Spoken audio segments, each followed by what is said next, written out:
നരുവാമൂടിൽ 17-കാരൻ്റെ കൊലയിൽ കലാശിച്ചത് ഫുട്ബോൾ കളിക്കിടെ ഉണ്ടായ തർക്കമെന്ന് പോലീസ്. 5 പേർ ചേർന്ന് മർദ്ദിക്കുന്നതിനിടെയാണ് പെരിങ്ങമല സ്വദേശി ശിവസൂര്യ സമീപത്തെ കടയുടെ ഗ്ലാസ് ഡോറിലേക്ക് വീഴുന്നതും ചില്ലുകൾ ദേഹത്തു തറച്ചു കയറി രക്തം വാർന്നു മരിക്കുന്നതും. കൊല്ലാൻ ഉറച്ചുള്ള സംഘർഷമല്ലെങ്കിലും നിസാര തർക്കം 17-കാരൻ്റെ ദാരുണാന്ത്യത്തിലേക്ക് എത്തുകയാണ് ചെയ്തത്. ഇന്നലെ രാത്രി 10 മണിയോടെയാണ് പെരിങ്ങമല സ്വദേശി ശിവസൂര്യ കൊല്ലപ്പെടുന്നത്. 5 പേർ ചേർന്ന് തള്ളിയിട്ടപ്പോൾ സമീപത്തെ കടയുടെ ഗ്ലാസ് ഡോറിൽ വന്നിടിക്കുകയും അത് പൊട്ടി വയറ്റിൽ തുളച്ചു കയറുകയുമായിരുന്നു. പ്രതികളും കൊല്ലപ്പെട്ട ശിവസൂര്യയും ടർഫിൽ ഒരുമിച്ച് ഫുട്ബോൾ കളിച്ച് പരിചയമുള്ളവരാണ്. 1 വർഷം മുമ്പ് നടന്ന ഫുട്ബോൾ കളിക്കിടെ പ്രതികളിലൊരാളായ കാർത്തികിനെ കൊല്ലപ്പെട്ട ശിവസൂര്യ ഫൗൾ ചെയ്തിരുന്നു. ഇതിൻ്റെ പേരിൽ തർക്കവും അടിപിടിയുമായി.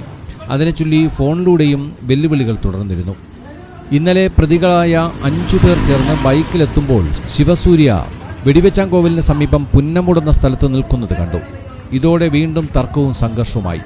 അതിനിടയിൽ പിടിച്ചു തള്ളിയപ്പോൾ ശിവസൂര്യ ഗ്ലാസ് ഡോറിലേക്ക് തെറിച്ചു വീണാണ് ദുരന്തമുണ്ടായത്. രക്തം വാർന്ന റോഡിൽ കിടന്ന ശിവസൂര്യയെ പ്രതികൾ തന്നെ ബൈക്കിൽ കയറ്റി ആശുപത്രിയിൽ എത്തിച്ചെങ്കിലും ജീവൻ രക്ഷിക്കാനായില്ല. 5 പ്രതികളിൽ അജിത്, കാർത്തിക് എന്നിവരടക്കം 3 പേർ പിടിയിലായി. 2 പേർ ഒളിവിലാണ്.